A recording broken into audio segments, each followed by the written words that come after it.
Hello, everybody. Welcome to Shally's Alley. You are live on Shally's Alley. Today is well, it's before Thanksgiving. It's the Friday before Thanksgiving. We're not going to have a Shally's Alley next week because it's Black Friday. Oh my God, Black Friday. That sounds so ominous, right? But anyways, um, today is February 17th. No, I'm sorry, not February 17th. What am I saying? Today is um, November 17th. I wish it was February 17th because then this year would be over, kind of like done with this year. But, anyways, I have a very special guest today, Maury Hanigan. Maury and I have had some really interesting conversations over the years, deep philosophical conversations about the state of the industry. And I recently um, bumped into, quite literally, almost. Well, did I bump into you or you bumped into me? One of us bumped into the other at the HRDX conference, and I thought, wow, yeah, I remembered the conversations that we had over the years. I'm like, wow, we just whenever we get together, we really dig in and talk about big stuff. So it occurred to me we should bring you back on the show. So that's how we are.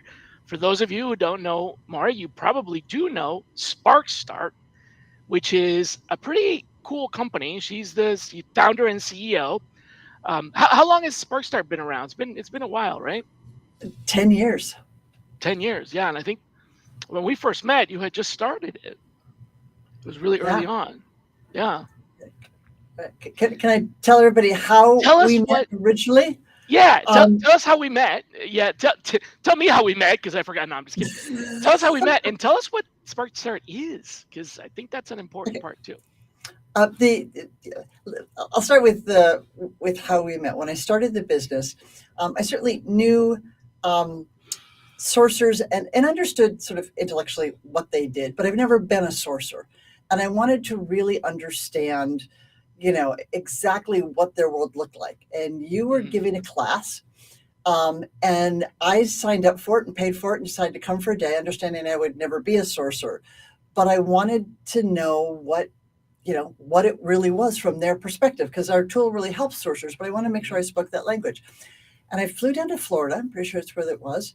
Yep. And I sat for a day with my mouth hanging open. I listened to you and went, holy cow. I was blown away. And I still tell people that today, that you absolutely blew me out of the water. I had such respect for what you did, but also what you taught people, and understood what really good sorcerers did. And it was invaluable for me. I Well, think hold on. I'm if writing you're that going to check just that I told you about.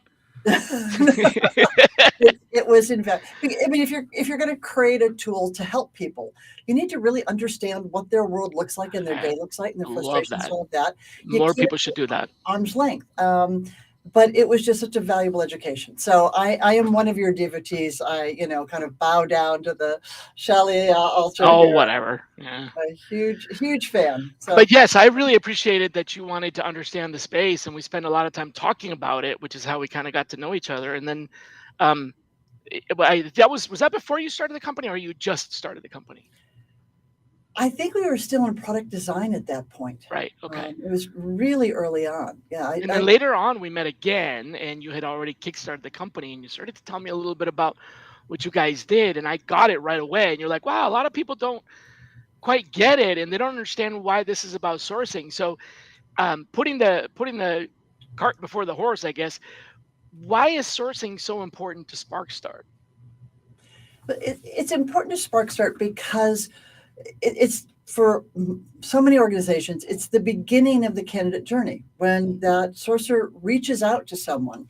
And one of the important things I learned from you is, you can be incredibly sophisticated and focused and skilled at actually finding people, but if you can't get them to respond to you, then all That's of the that work point. and all that expertise doesn't go anywhere. And what Spark does is help you connect with candidates. Let me define real quickly. Our initial product at SparkStart was Spark, which is a 20-second video of the hiring manager that goes into a job description and creates its own landing page. So when a sorcerer reaches out to a candidate and they, instead of sending them, God forbid, a text job description, with 5 paragraphs of text and 19 bullet points, they can, because everybody really wants to read those things. Trust me, they really do. They're interested. They're going to read them beginning to end. But what they can do is a sorcerer can now send a 20-second video from the hiring manager, which is only meant to spark interest, right? It's not an entire job description. It's not any long involved video, but it puts a human face and a human voice on the job, and it lets the potential candidate meet their boss. Mm-hmm. And companies say all the time, "Oh, our people are our biggest assets." I'm like, okay, when in the process, put your money where your mouth is. Right. When do they get to meet that strong asset? It's like, oh, after all the applications have done, all the screenings done, all the first rounds done, and we finally get to the 3 finalists, then we let them meet our people. I'm like, huh? Yeah. Let's put them up front. And not only that, but we get to meet them like in a really bad situation because they're being under pressure, interviewing, and it's like not exactly the friendliest, Right. environment. No matter how comfortable you try to make somebody when they're sitting there for the interview, candidates are always going to be nervous. I've always been nervous, and you can't avoid being nervous in that sort of a pressure situation. And I think if you're not nervous to some degree, maybe you're just not awake. But the other thing is, if you've seen, even if it's a short clip of the person you're going to interview with, you get a sense, are they, really focused and, kind of, do you need to be on your game from day one? Or is this somebody who's a little more laid back, that's likely to chat with you? If you need to gear yourself up a little to be on your toes, or if you need to come in a little more, it just helps you gauge what you're walking into. Because otherwise, all of a sudden that screen comes on and you have no idea who's on the other side of that. But if you've watched a little bit of video, you get a little sense for them. It really helps calming candidates down. Yep. I mean, we've heard a lot of feedback back that the hiring managers are going, "Oh, the interviews are going better." It's like, I must be getting better at my interview skills. It's like, well, you're like, yeah, maybe. You are. Here's the contract. So what got me, that there was and still is another company out there that was very much kind of bleeding edge in the whole video and personalization. And I was working with them, it's actually a friend of mine here in Atlanta, and I was really skeptical about what I mean, I loved the product and what they were doing, but I was really skeptical about what the actual execution with recruiters were. And the problem was that this was essentially customized videos for outreach. So it's like you said, the sourcing side, you're reaching out to a candidate, it's your first impression, first contact, and the email message, it usually just contains text. If it ever contained anything else, it might be an image or whatever, but nothing really very interactive. And so what they were doing is they were embedding video into that message, but it was video that was personalized at the candidate. And so essentially the recruiter would be sending a video voicemail. I don't know how else to describe it. And it was personalized to each candidate. So to me, I was like, oh, that's a really good idea. I love that idea and I want to try it. But the problem is it's only going to work in certain situations.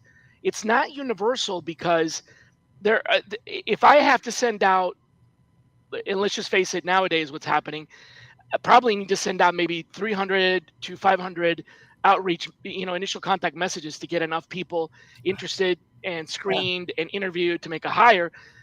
Let's take the lower end of that. Let's say 200. 200 videos. Now, granted, these were very quick, and what they did, which is really, really, really neat, was they had an intro video, which is, hey, I'm reaching out to you, whatever. And then they had an outro video that was like the call to action. So really all you had to record that customized was the little middle part. So you had like a, 5-minute intro, 5-minute outro, and like a little, not maybe 5 minutes, I'm talking 5 seconds. And then a little part in the middle. Hey, I'm reaching out to you because you have blah, blah, blah, blah. So I thought, wow, that's a great idea. But then I thought, I can't do that at scale. Right. And then you came around and I was like, this is at scale. But then when I started peeling the onion and I looked at what you guys were doing, just really reached out and kind of smacked me. You got to understand, folks that are listening here, this is very early on, when the whole pre-pandemic, right? video conferencing was still a thing. Zoom wasn't literally on every phone or whatever, and virtual interviews, virtual meetings didn't really happen. So what really kind of struck me was when I saw a couple of or examples of real life. One of them might have been, it was like a bomb disposal. Do you remember this? No. Or Yeah. it's been a while, but it was like, Mhm.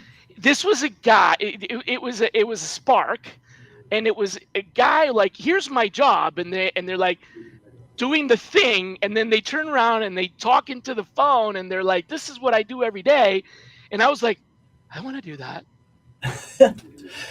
It, and it just engaged me. And I want to make sure that people understand how serious I am. This is actually the hiring manager. Okay, so this is not a stage actor. This isn't the recruiter. With all respect to my friend who's got yeah. that company, that's fine. That's hey, I am the recruiter. I'm reaching out, but this is the person who you would actually be interacting with every day on the job. This is going to be your boss, and they're telling you a couple of things that they like about the job or the company or whatever. It's not scripted. Well, maybe it is. You can tell me a little bit No, more about that. Never. They're not professional actors. They They're can't. not professional They just actors, right? talk to you, They right? just Candidates just exactly. want you to That was talk it. to them. That was it. Yeah. This guy was like, "This is Yep. what I do every day," and I was like, "Huh." There was another one that was a garbage truck person that worked off of and there was like a video of them hanging off the back of the truck, and I was like, that almost looks like fun. Like, I'm like, that looks like fun. And it's so different than must have it. So to me, what was so engaging about this was to actually tie a direct connection to the hiring manager. And I remember the first question that I asked you about this whole thing when I was like starting to, all right, let me understand it. What happens if the hiring manager's name gets out there and people are now going to recruit that hiring manager? Are you exposing your people to the public? Do you remember the answer that you gave to that? I hope it was. On LinkedIn, they can find them anyway, so it's not really. And 10 we years always ago. So. right, but we always encourage the hiring manager to introduce themselves with their first name only, Yep. because we don't want candidates reaching out to them. That's why you have recruiters and so forth. Yep. But still putting your name out there. The prompt on the SparcStart system is just introduce yourself with your first name and either your title or one sentence about what you do. Yep. So it's short and sweet, but it puts it in context, which is really important. People know who it is they're hearing That's from. What makes the connection. And it helps with credibility, yep, because you understand why this person has the right to talk about what they're talking about. They really know about this job. They're the ones that you're going to report to. And to your point about, candidates who you'll never meet until you interview, if you even interview. Right. And they want to hear from the boss. I'm sure you know Ben Eubanks of Lighthouse Research Advisory. He did a study a couple of years ago, and he asked candidates what video they were really interested in. And far and away, it was the hiring manager, right? Yeah. We all care about what's going to impact us. And so things like employee testimonial video, if you're going to work in finance in Milwaukee, you could really care less about Anna in San Diego. She may be a lovely woman. She may have an interesting story, but you really don't care. You want to hear from your boss in your particular function area and so forth. And even from recruiters, while good candidates understand that recruiters and sourcers are key people in the process, they also understand that they're transitory. That if you take this job, the person you've really got to get along with is your boss. Recruiter could be a fabulous human being, but they're going to move on. And so the boss is really important, and that the product you were talking about. Ultimately, yeah, it could be the person you spend, not to sound hokey, the rest of your life with. I mean, if you get a job that you love so much, you end up working with this company. This is a very significant relationship, your boss. And so for me, that was the part that just kind of woke me up, and I'm like, oh, this is really powerful because it's real, it's raw. It was like Vines. Do you remember Vines? Mm-hmm. Yeah. And yes. Vines later on, I can't remember what happened to Vines, but it either became part of Twitter or something like that, and now everybody is talking about TikTok and Instagram, and it's exactly the same thing, literally. Informal video has just completely taken over. It has, and this was it was early informal video, so that was very captivating. And when you talk about candidate experience, which is where you came from originally, Uh-huh. and I think you also sit on the Canada Experience Council. Yes, yeah, I was been for many years. Yep. Yeah, it's one of the most important aspects of the candidate experience is connection, right? Hmm. Because the opposite of that is the black hole of, or the vacuum of, I apply for the job, I never hear back. Nowadays, especially nowadays, there's so many people that are looking for work that ask me this question, like, how am I supposed to get through this? I'm applying for 200, 300, 500 jobs, and all I ever get are just automated rejections. And there's Hmm. absolutely no connection. So this connection, this is the beginning of that, this pun intended, the spark of that relationship. So to me, candidate experience really begins with before you're a candidate, Yeah, not absolutely. after. What a lot of people think is the candidate experience is like customer experience. Well, to have customer experience, you have to be a customer, Right. right? Candidate experience is earlier than that. It's before you're even thinking about it. You are clicking through and you see an ad that has, how long are they? 20 seconds? 20-second videos. Yeah, Yeah, that's so it. it has a 20-second, I mean, it's very, very short. Has a 20-second video that is exactly the person you're going to work for, and you go, oh, well, it makes you stop right in your tracks. And now you have a connection. Yes, we know it's video, but you have a connection with this Yeah. person and with this company. So to me, that was the magic of it, and why I fell in love with the whole idea of putting that out there, putting it in front of. And your answer, what back then, wasn't, you can find them on LinkedIn, because this was 10 years ago. But your actually was exactly that. It was, well, two things. First of all, when they introduce themselves, they just use their first name and their title and their company. You know who they are, but you don't know their email address or whatever. And the second thing is, if somebody's going to go all the way to, like, try to use this to poach people or whatever, you still have the first line of defenses. If your people are happy where they are, you don't have anything to worry about. Which, if you're the one doing the video, you're probably happy where you are. I mean, I'm just kind of hoping, making that connection. But it was all about, this is real and people want that, and they're not abusing the system. They're not looking at this as a way to get around to go talk to the hiring manager first before talking to the recruiters or whatever.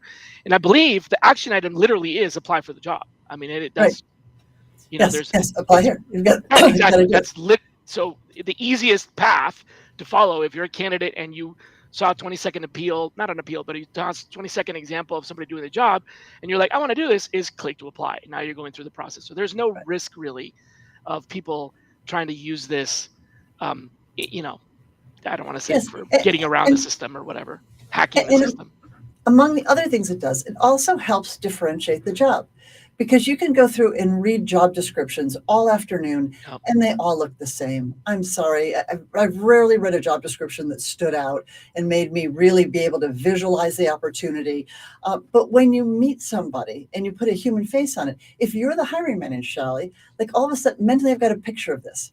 And the other thing that happens is candidates, let's say you're the hiring manager. I watch you do your little introduction. Um, and I start to think, what would it be like to work for him? And when that happens, I've started to envision myself in the job, Oh, right? right. I'm I've like curious. tried this job on. And that's a huge piece in taking that next step of saying, gee, is this a job I'm interested in? Is this a job I want? Is this something I want to pursue? Rather than reading job description after job description and not having any sense of, the job, the content, the work, anything else. And people, they'd like to hear, if you're talking about technical people, they want to hear from another technical person. If it's a salesperson, they want to hear from the salesperson. They want to hear from someone who's in the environment they're going to be in. And it just brings it to life. It puts a human face on it and brings it to life. Or if you have no idea what the job is, at least you get some idea of the job is. Another thing that I've talked about recently is the language in job descriptions. Well, let me rephrase that. Let's distinguish job postings. The language in job postings can be discouraging. It can be scary. It can be biased. Not gender neutral. In fact, it can be disadvantageous. Am I using that correctly? It can be discouraging to Right. female, for example, candidates, or African American candidates or whatever. And Yep. so you're almost like already at the top of the funnel. You're sort of like Right. splitting the audience. Right. And let me So tell you, one of the other things that a hiring manager video does, when I started SparkStart, I was concerned that because most hiring managers are white male, and they still are today, that that my product, that Spark, was actually going to hurt, diversity. oh, So interesting. I Okay. went out and, well, I'm so impressed that you thought about that. Like you started the product. You're like, I don't want to hurt diversity. That's yeah, amazing. right. That's But hats off. shut the whole Yeah. thing down if that's good. So I went out and I did a bunch of focus groups with women and people of color and talked to them about it. And I should have figured this out being female, but I didn't. What I heard back was people who said, I don't necessarily need to work for another woman or another person of color. What I need is a boss who's going to respect me, who's going to support my career, Right. who's going to treat me with, dignity and professionalism. And as soon as you put a human face on that hiring manager, like, let's put you, again, we're going to put you on the video. You're a white guy, right? So, but when someone sees you, you seem like a reasonable human being. You're Yeah. not the Absolutely right. monster. And I say all the time, think of your favorite horror movie, right? It's probably shot at night. It's dark. You can't really see the monster. Imagine that same movie if you turned on all the lights. It's not nearly as scary. And that's what happens when you put hiring manager video in there, is people get to see the boss, and the boss looks like a normal human being most of the time. Right. And you take Yeah. away that scary, oh, who is this person? Is this going to be some really awful human being who's not going to respect me and not going to treat me well and that kind of stuff? You get a chance to go, oh, this looks like this could be okay. And the applications from, diverse candidates goes up by 41%, because you've demystified it and humanized it. Yeah. And that seems like it's overly simple, but it works. If you really Absolutely. want to do it, Absolutely. that's how you I mean, do it. let's face it, the world is full of all kinds of people, right? That's the whole point of diversity. And so if you are, okay, I'm actually Hispanic, and as a Hispanic candidate, I don't go applying for Hispanic jobs or jobs with Hispanic bosses. It's not a criteria when I look for a job. It's I want a job that I can, where I feel valued and I can enjoy, and that where I have some, Yeah, whatever the other right, career objectives are. Not that I have to work with people that are exactly like me. So that's the whole point right. of diversity, right? So let me ask you this question though. It's something that I believe I've asked you before, but I think I know the answer to, and I just want to confirm. Is there is there a lot of like resistance from hiring managers to do the video, like, oh, I don't want to be on video, or like, because how at least me personally, when I hear my recordings, they're awful. My voice is terrible. I don't want to see myself. I don't want to watch these things. They're terrible because it's the worst thing. I just don't like seeing myself or hearing myself, and I think that's pretty common. Maybe not. Maybe it's Yeah, just me. video phobia is a real thing. There are people who are really afraid of it. I always feel badly saying that COVID helped anything because it was so horrific for so many. But one Interesting. thing COVID did is it got us over a lot of video phobia. It Like, made we've us all more figured out where our comfortable. video cameras are. We look like we look. We sound like we sound. Yeah, And so people who would never make a video were sitting in front of a camera all day long sometimes. this is So normal, right? it helped normalize it. There's still people who are concerned about it. The a couple of big things we do is we there's nowhere on the SparkStart platform where you can put in a script that somebody has to read, Right. because first of all, written language is different than spoken language. That's the reason there are script writers and speech writers and things. So as soon as you try to read something Oh that my God. someone's written, Hello, I am Shally Steckerl, the CEO and founder of. yeah, it's dreadful. So when you ask people to do that, you're giving them stilted language to begin with, Yep. and they're not trained professional And there's actors. pressure, and it's more It's nerve. dreadful. Yep. It's just, and it doesn't even. I mean, the whole thing about informal video is it's credible, right? Think about if a friend. Not to mention you can do 50 of them and pick the best one. Yeah, you can do it over again. But if you've got a friend who's at a concert, they pick up their phone and go, Shally, I'm at the Wolf Alice concert. It's great. They just talk to you. Yep. And the closer you can get to that with your, recording video of someone just talking to you. So you don't want to script them. You don't want to make it overly formal. We do give people some prompts, so they've got some structure. We find the hardest thing is people don't know how to end a video. They don't want to wave at their phone, bye, kind of thing. So See they you get next nervous. time. Right. So they get nervous and they keep talking. and then they realize they're blabbering on and they don't know how to get out of it. Mm. So that's why ending with the call to action is so important. For most people, it's just please apply, send us your application. We hope you join us. Right.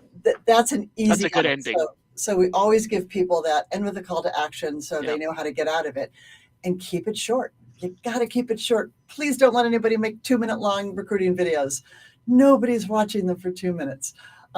Especially at the beginning of a job search. If you're not committed yet, you don't even know if you want to apply to this company, you're not going to sit there and watch 2 minutes of But it. Maury, the application takes 2 hours, so why wouldn't I want to watch a 2-hour long video and then also do a 2-hour long application? I have 4 don't know hours a day to apply for one job. I don't know Oh what's wrong man. with these candidates, They're just, No, my wife is looking for work right now. She recently, finished up some work at T-Mobile, and timing is just really bad because the market is so weird right now.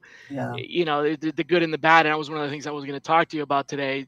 Getting more into that. But man, I just like I feel my heart breaks whenever I see her in front of the computer, and it's like, and she'll text me like, "Oh my God, these applications take forever," and it's just like it's such a drag. It's so disheartening. It's such a just a bad. And I'm not even talking about what happens after she applies. This is just the application, right? So first there's the search, which is awful. I mean, you type in keywords and you get it doesn't matter where you go, LinkedIn, Google, whatever, you type in, let's just say aircraft flutter engineer, and you get like plumber. Like, what the hell? How did that happen? So it's going through pages of pages, and then you find something that looks good and you click on it, and it's a virtual make money from home opportunity that looks like it's literally a pyramid marketing scheme. And it's like, what? So finally you get a job, and then you click to apply, and it's like, upload your resume. Okay, now that you've uploaded your resume, please answer all the questions about the information that is on your resume again, and then disclose this, and then disclose. And 20 minutes later, you haven't even applied for the job. So it's just almost like I don't even want to apply. What I'm trying to tell you is she doesn't even want to apply half the time. Mm-hmm. Right. You've And got. this is on the job posting, what you're talking about. This is right there on the job posting before they even click to apply. And I'll tell you, the companies that are doing it well. So Spark does hiring manager video into job descriptions, but we also have a product Amplify, which is for all kind of your other employer brand videos.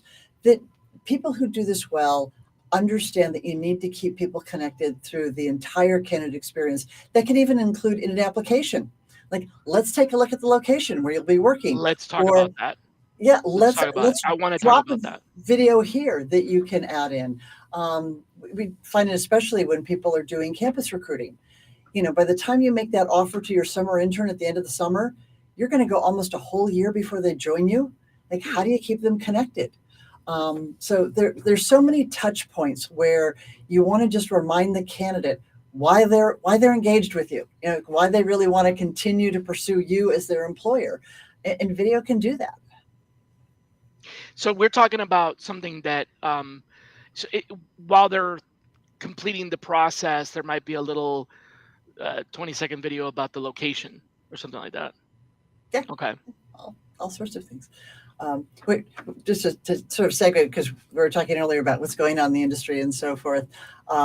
This is a good transition to it. We're obviously seeing so much more automation and AI, machine learning, all of that kind of thing. We were working with a client who had automated the entire application process, right? This is for a warehouse position. The candidate would see it out on their phone, they'd click on it, they'd apply. If they made it through the screenings questions, they'd take an assessment right on their phone. If they made it through that, they were given an opportunity to schedule an interview to come in for a tour of the warehouse and to receive their offer in person. Right. And the company was all excited. They, had this very efficient, process that was completely automated all the way through. And it was great, except that 89% of the people never showed. People who had completed an application, completed the assessment, picked a time to come in to get their offer, never showed. For an offer. They got an offer. For an offer. All they had to do was show up. Huh? And they didn't get the offer. So what they did is they started putting the candidates got 3 reminders of the time that they had picked to come in. 2 days before, a day before, and then 3 hours before, and they were all text reminders. So what we did with them is help them add a video to each of those. And the one that really made the biggest difference was recorded a video of the woman who sat at the reception desk at this warehouse. And she just said, "Hi, I'm Priya. When you come in, come over to me. I'll have a name badge for you. I'm expecting you, and I'll make sure you get connected to the right people." And it was just the same video for everybody. It didn't have anyone's name in it. But all of a sudden, and they put in the video a picture of what the entrance looked like that the people were supposed to go into. Right. So it made them, there was somebody whose face they were going to recognize, somebody who was waiting for them, somebody who had their name badge. It made a huge difference. It dropped their ghosting by a third. So we talk about this whole application process and where do you need to put human faces back in, human voices back in? And the answer is pretty much at every touch point, right? Yeah. I was talking to someone the other day, and this is the best quote I've heard in a long time. He said, with these automated systems for candidates, applying for a job is a little bit like a video game. You can start it and stop it whenever you want with no repercussions. Mm-hmm. You're not connected to anybody. You're not talking to anybody. You Right. can just, you can start it, and if it's like, never mind, I'm going to bail out of this and walk away. And candidates do that by the millions right now. Yeah. Yeah. Why more now than before, though? Because it's more automated. So they're bailing out because it's more. So the automation.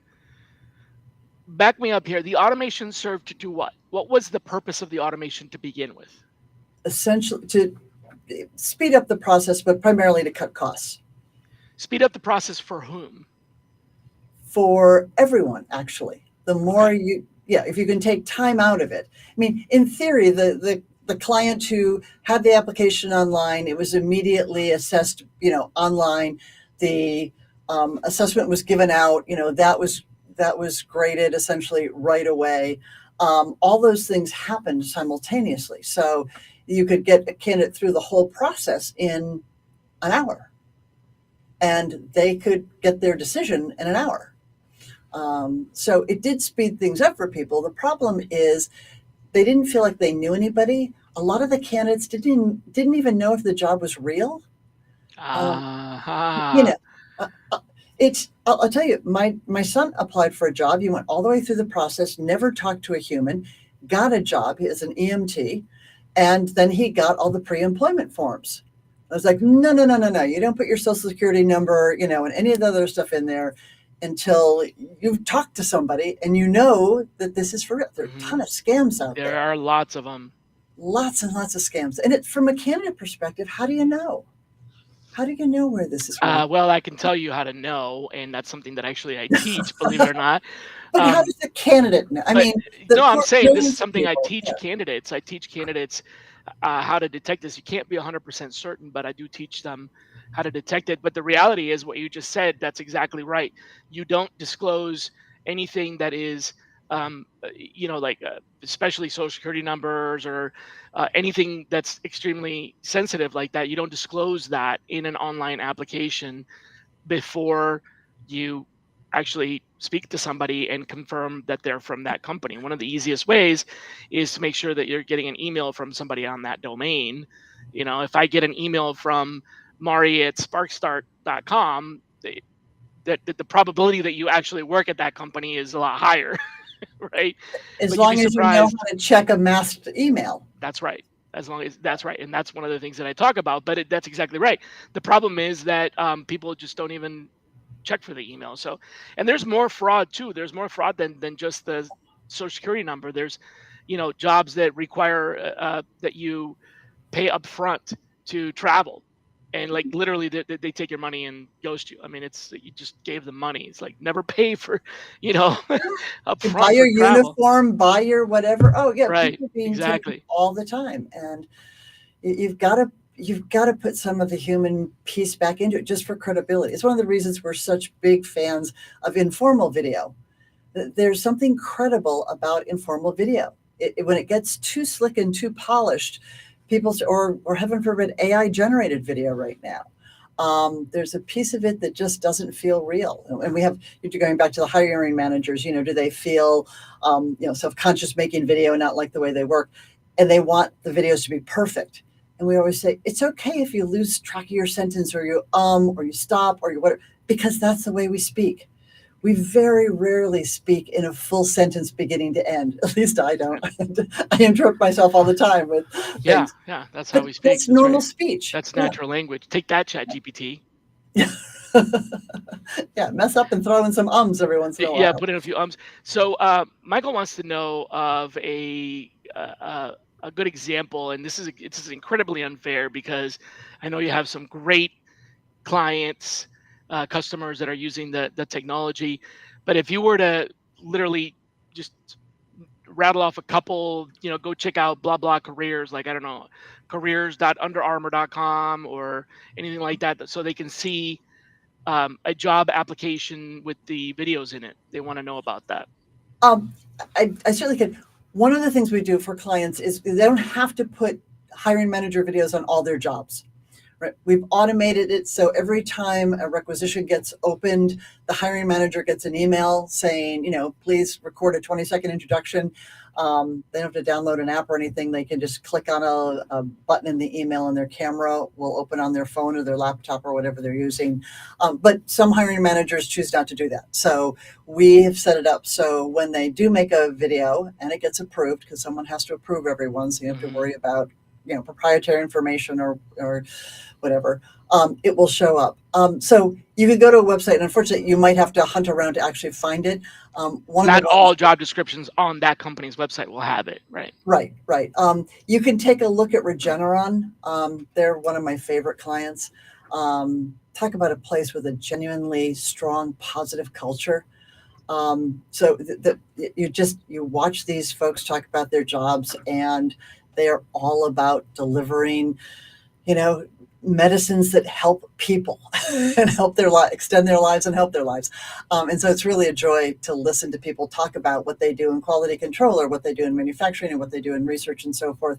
And they're short, but you get a real sense of these are people who really genuinely care about what they do every day, no matter what function they're in. In fact, I saw one yesterday from someone who was working on the HVAC systems. And they understand that this isn't like keeping the air conditionings in somebody's house cool. These are in very serious science labs where they Life and have to death do kind of things. Yeah. stuff. And so all the way through the organization, you really get a wonderful sense of that. But anybody can reach out to me. I can send you links for live ones. We obviously know which jobs have them. I'm Yeah, Maury but just to be clear, not SparkStart.com. every company, I mean, not every job at the company will have it. Right. Yeah, because it just, right, you have to kind of pick the ones that you want. The hiring manager may not want to do it, et cetera. So, Exactly. so tell me a little bit more about this whole. So we started with the automation. The automation was designed to reduce friction in the process, to make it easier for everybody. But then we kind of skipped past the why is it getting worse now? Why is abandonment higher now? Is it just the automation, or is it because the automation was designed to reduce friction? So you would think reduced friction would mean higher levels of completion rather than higher levels of abandonment. Yeah. So what's the connection between those two? Well, and I refer to it as the efficiency paradox. As you drive to get more efficient, particularly in recruiting, and take people out of it because machines respond faster and can handle larger workloads and so forth, Hmm. what happens is you lose all this human connection, and people are back to feeling like they're just, playing video games or randomly clicking on things, putting things in carts and then abandoning carts and stuff. It's feeding into all that behavior. And then the employer actually spends more money because they've got to fill a bigger front end because the fallout is so great. So the more automation, the more you lose that human touch. It's like, Shally, you asked me to be on the show. That you and I have a relationship, a connection.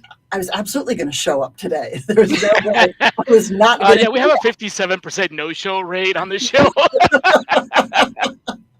but uh, if this was something I was going to type into with somebody I'd never met, that maybe right, I was going to be there or something, that's a whole lot easier to forget about, to because there's blow no off. connection. Yeah, I All right, tend not to so blow off people, but yeah. advantage, automation reduces friction. Disadvantage, automation increases anonymity, or lack of consequence or lack of connection, or therefore it's essentially disconnecting more from the process. So how do we automate the connection? If you need to do it at scale, which I understand a lot of people need to do it at scale, the answer is video. The video puts that human voice and that human face back in it. You can use the technology to grab videos that will make sense. Think about it. I don't think any of us love chatbots. Maybe there are people who do. I find it frustrating I to love actually breaking get, them. Like I oh, love telling ChatGPT to tell me how many E's there are in the letter between. It always gets it wrong. yeah, but anytime you can bring somebody in, and you can create video, you can create a whole video library. We've got one client who's got 3,000 videos in their library, right? So people can find answers. They can find folks who can talk about different jobs. They can talk about career advancement. They can talk about sustainability. They can talk about social responsibility. They can talk about anything that you'd like to know a little bit more. You can find a human who can tell you a little bit about it. And that way you can do it at scale. And that's essential. You want to put that human voice on it. You want to keep it very personal and credible. And I can't say the word credible often enough because That's incredible. No, I'm just kidding.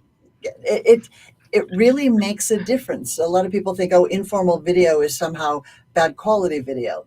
That's not the case. The quality of the camera on your phone right now is as good as most professional cameras at the moment. Yeah. You You got to just don't watch have all the audio. production, audio, Right. right. Audio is background noise and things like that. Yeah. It's more the microphone on your phone is designed to pick up from an inch from your mouth.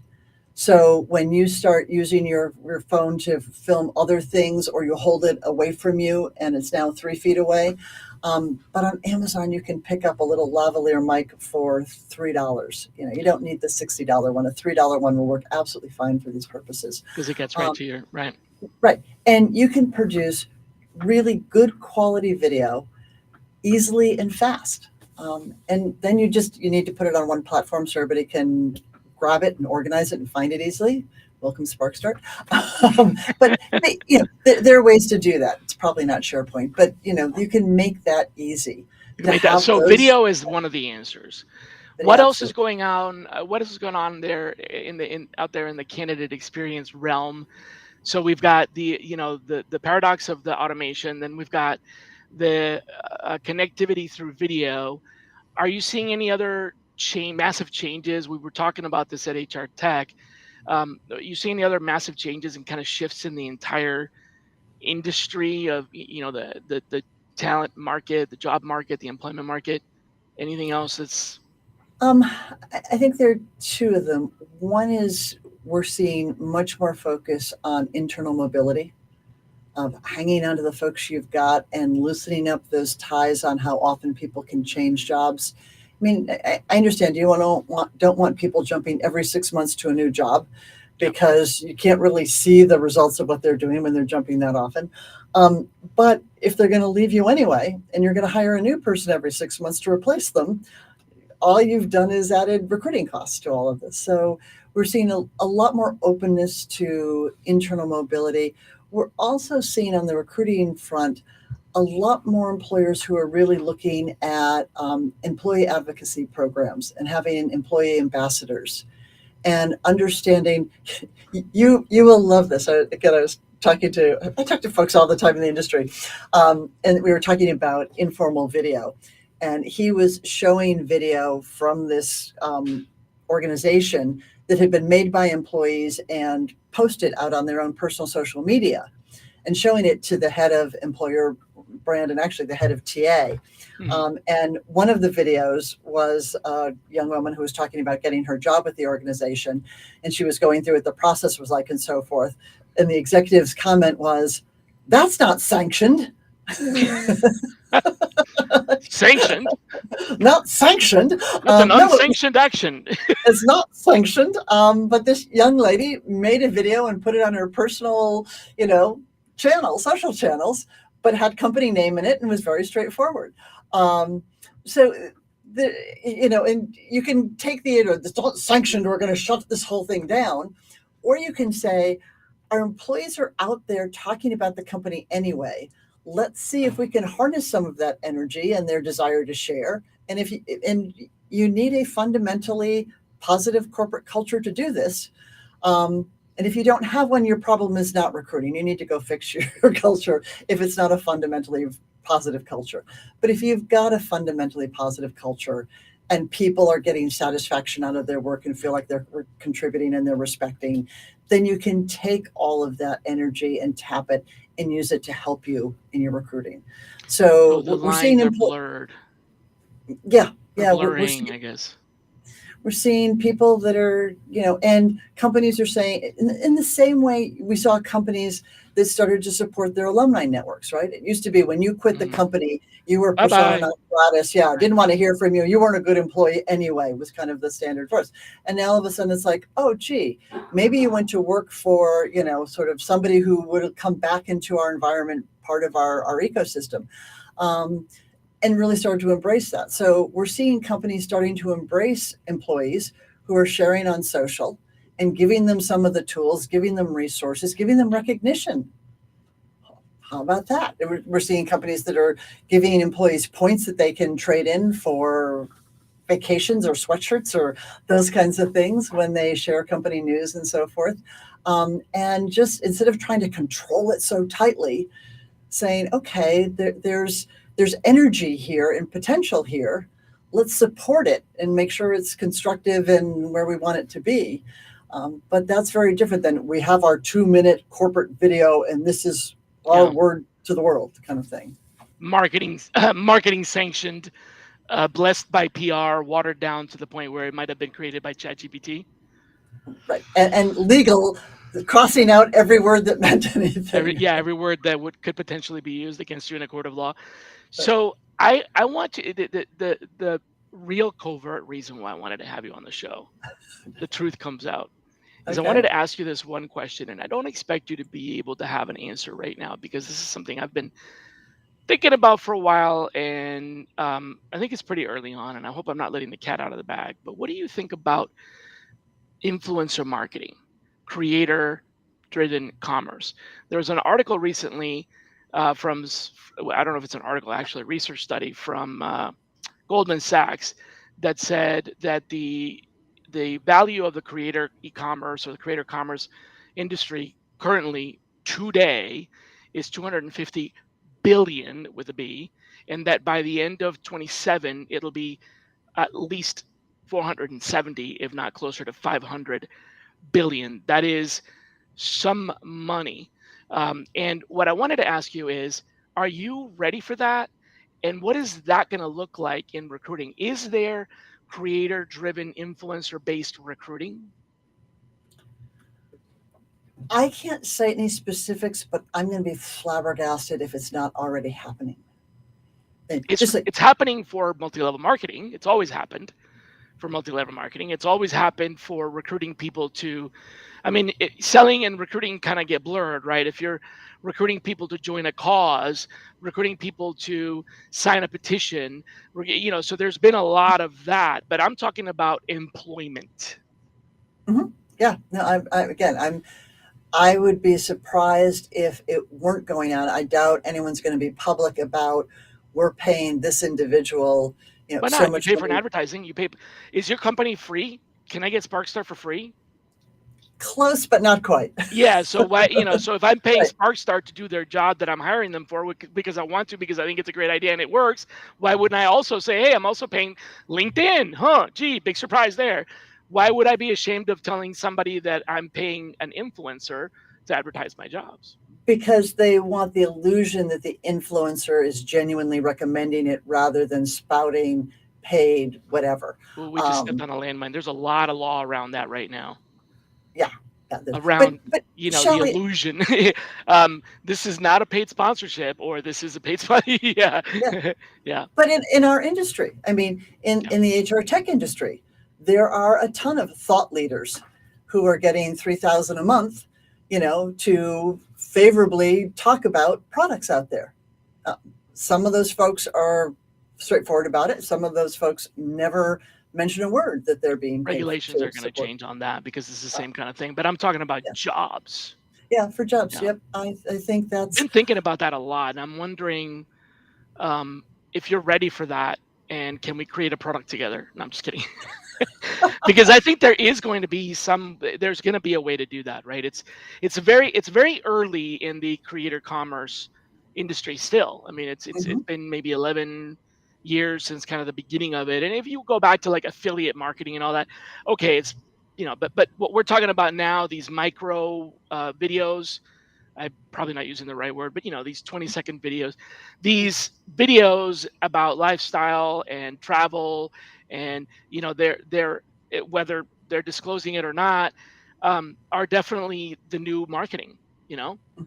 and Right. so we're eventually going to catch up to that in talent acquisition and recruiting, I think. Yeah, matter of fact, one company we were talking to recently is a unionized environment, and we were talking to them about employee testimonials and what they're using, and they said under the union contract we have to pay employees if we ask them to do that.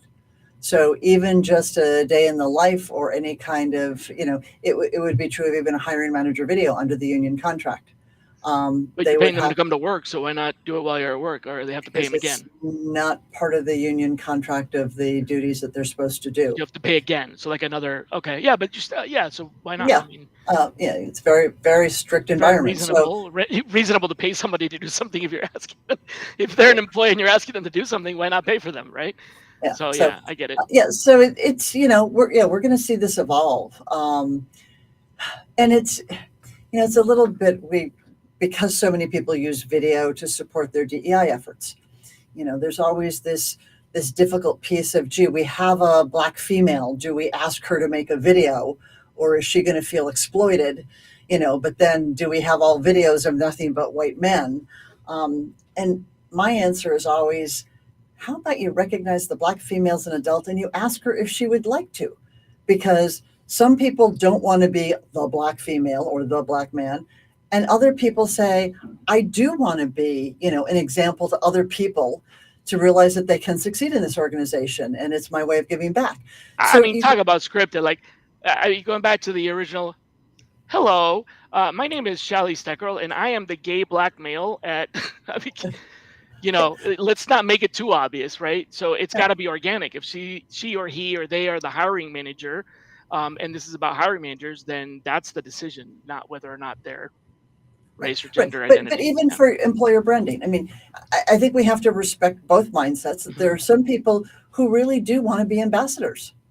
That it's part of how they give back to their community is they become someone who looks like me who's succeeding here, and they want to talk about that. And then there are other people who don't, and you respect it both ways. But sometimes I think we're so afraid to have those adult conversations with people to say, Shally, are you comfortable being an Hispanic man and saying so? And if Yeah. you don't want to be the Hispanic guy, that's okay. Like we respect that. But if you say, hey, I I'm want okay with others, being the overweight over 50 guy though. okay, The great. Jewish overweight over 50 Hispanic guy. Boy, we haven't got very many people in that Ding column, ding but we're ding going to ding. take it. Yeah. So, Oh man. All right. Well, I got it out there. I'm still thinking about it. I do think that there's mhm. going to be there isn't anything obvious right now about it, but I think there is going to be a shift to that naturally because there's a shift to that in commerce and it's organic and it makes a lot of sense. And yes, there are people exploiting influencers. There are influencers exploiting people. It's the wild. I hate saying this analogy. It's the wild. It's the early days. It's the frontier. Let's call it that way because Wild West is a little bit exclusive. It's the frontier time of this kind of marketing, right? So naturally, I wanted to ask you about it because I think your company is in a position, your technology is in a position where it would be easy to solve for that if we could figure out that other part, the in between part of the. Do we have to disclose it? Is that those other things which are bigger questions. The technology is definitely there, and it's happening in social media already. And the reason I wanted to bring this up is because what we were talking about, as far as like non-sanctioned employees using unsanctioned content on social media, are actually recruiting and getting results. A hiring manager goes on their LinkedIn and posts a blog post about their company hiring, and they get people to apply. And we want that, Yeah, right? We Yes, want that. absolutely. So what's the difference between that and doing a video? And on LinkedIn, you can actually do that now Uh-huh. with creator videos. I don't know if you guys are Uh, able to post your video to that or we not, can but post, yes, we can post directly to LinkedIn to that, see from the that there you platform. go. Yeah, So that's yeah, awesome. That's what I was talking about. So it's yep, really not that big a difference between that and an influencer that is not an employee. And that's the key right, difference yep. is influencers and creators are not, they don't work for your company. The influencer is marketing your brand and doesn't necessarily work for your brand. They are independent. They work for themselves. Mhm. Right, So yeah, right, yeah. So, just me saying Regeneron's looks like, genuinely great place to work. I'm not an influencer. That was not a paid endorsement. It was an observation of lots that of was an companies doing. influenced statement. Yeah, yeah. But It actually, influenced me.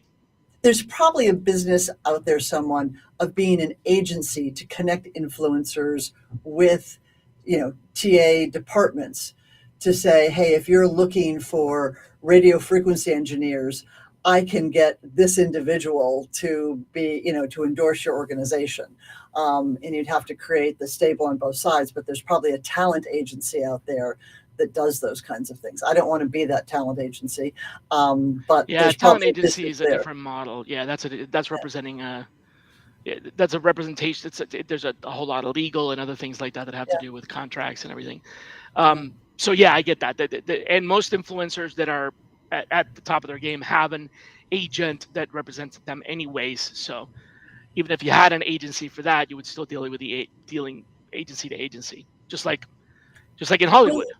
well, it'd be different. Think about engineers. It's probably not one of the fashion influencers who's going to be credible there, but it Nope. might be somebody who's got a very high profile on GitHub that you Mhm. could hire, that their only claim to fame is because they know their stuff. And if they had positive things to say about an organization or its career paths or the technology they're using or something, it's a whole different stable of individuals who would be influencers for employment versus the people who are out there that are getting, it's not, any of these stars that are out there right now Right. as Right. general Right. influencers. Mhm. It's people in the industry. Specific. Um, Yeah. Micro yeah, influencers is what they call them. Yeah. yeah, yep, cool. Well, we have come to the end of our time together Oh no. again, and as you predicted, we couldn't. We if I didn't pull the emergency brake on this train would go on forever. I do want to have. I do want to ask you my last two questions for every guest. The first of those is, what would you like our audience to think about and mull over? So it's not a. I don't want to pitch or more like a question, a thought provoking idea that you want them to think about over the next few days. How can you give candidates information that they want, not what you want them to see, what you want to tell Oh them? man, How can you? And I understand you've got to do this at scale, but how can you really help them make a well-informed decision to opt in or opt out that's going to work for both of you? So not just here, let's push this information at them because we want them to believe this, but I've always loved. I think the best job descriptions out there are actually from Waste Management, who's never been a client, because in their job descriptions they say you will be outdoors in either this kind of heat or this kind of cold and these kind of conditions. This is part of the job. They really tell people what they're getting into, which I really respect for them. It's that kind of information, I think, where we each have an opportunity. And so it doesn't have to be rewriting the job description, because I understand compliance will, hold you up yeah, forever. right, right. But how do you get How do you give information them? to candidates that will genuinely help them determine whether this is a job where they're going to thrive? Right? Because that's what you want. You want the Yeah, candidate to thrive. You want them to be in the right match. When the match is right, it's good for everybody. And when it's not right, it's bad for everybody. So I yeah, understand people yeah. can get focused on just get somebody in here because we've got to fill this role. But I mean, hopefully the joy of recruiting is making good matches for everybody. So how do you get information out there that's going to help do that? That's what I'd like Okay. them to think about. If they come up with an answer, let me know. Yeah, let Maury know. SparkStart.com. And my last question is, who should be our next guest? Ooh, good one. Um, who, what do we want to talk about?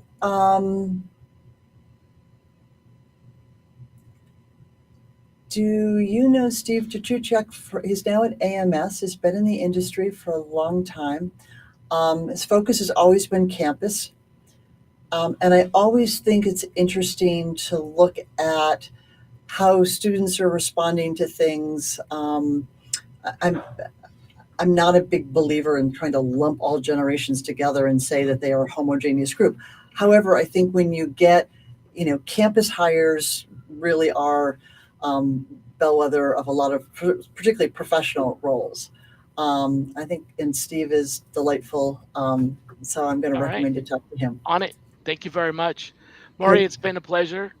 Uh, Always. Thank look you. forward to, seeing you at the next HR Tech, hopefully sooner, not waiting 5 years between bumping into you.